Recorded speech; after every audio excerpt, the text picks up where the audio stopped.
criatividade é um diferencial também no setor da panificação. E a equipe técnica do IDPC, sempre de olho nas novidades, preparou mais uma receita para o Dia dos Pais, não é isso, Humberto? Isso mesmo, hoje a gente vai estar fazendo um grissini de pimenta, que é uma opção interessante aí para o Dia dos Pais. E Humberto, como o grissini pode ser servido? Bom, o grissini ele acompanha muito bem um antepasto, algum tipo de patê ou um requeijão mesmo, ele casa bem legal. E a receita que você vai preparar hoje, quais são os ingredientes?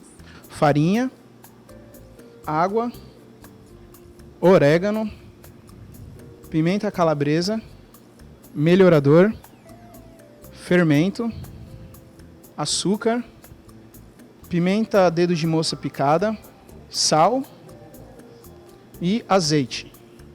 E qual a primeira etapa da receita? Bom, primeiramente nós vamos colocar todos os ingredientes secos na nossa batedeira, dar uma leve misturada e aos poucos ir acrescentando a água. A água sempre aos poucos, porque pode variar muito de acordo com a farinha que você está trabalhando. Então a água a gente sempre trabalha aproximadamente, pode ter uma margem de erro de 5% para mais, 5% para menos. Humberto, a água tem que estar em que temperatura? É importante para a gente que a água esteja bem gelada, para não elevar a temperatura da nossa massa.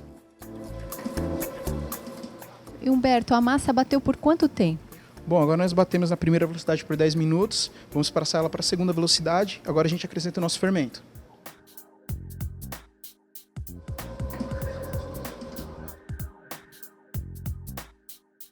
Agora que já bateu a massa, qual a próxima etapa? Bom, agora a gente vai cilindrar a nossa massa para conseguir a espessura que a gente precisa para dar prosseguimento no nosso grissini. Humberto, agora que a massa foi cilindrada, qual o próximo passo? Bom, agora a gente vai esticar ela um pouco mais para conseguir uma espessura de meio centímetro, que é o que a gente precisa para ter um grissini de boa qualidade. Mas no caso, se não ter um cilindro, esse processo, desde o início, pode ser feito com o auxílio de um rolo de abrir massa, sem problema algum.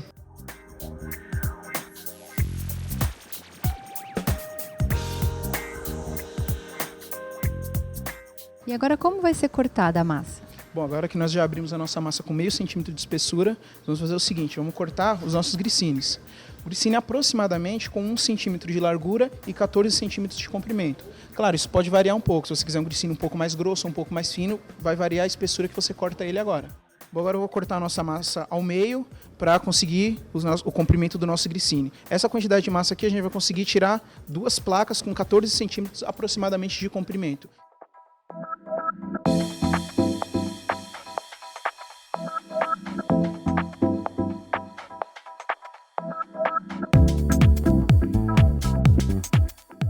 Depois que o grissini foi cortado e já está na forma, qual é o próximo passo? Bom, agora a gente vai deixar ele na estufa por aproximadamente 30 minutinhos, para ele dar o tempo de fermentação dele para a gente poder levar para o forno.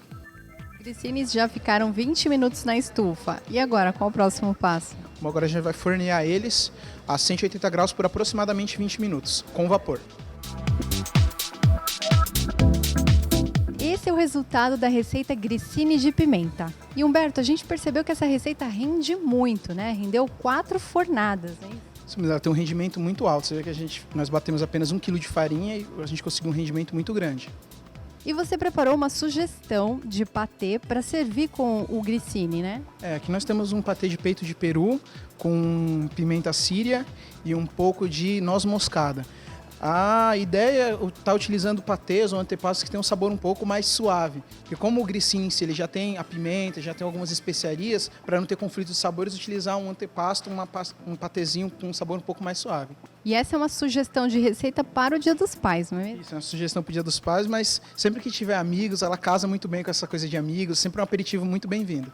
Humberto, muito obrigada por ter nos apresentado essa receita tão criativa. Não, eu que agradeço, e para quem se interessar, além dessa receita, além do site, tem também a sede do IDPC que ministra diversos cursos na área de panificação e confeitaria. E você que nos assiste, acompanhe mais receitas de panificação e confeitaria aqui na TV São Papão.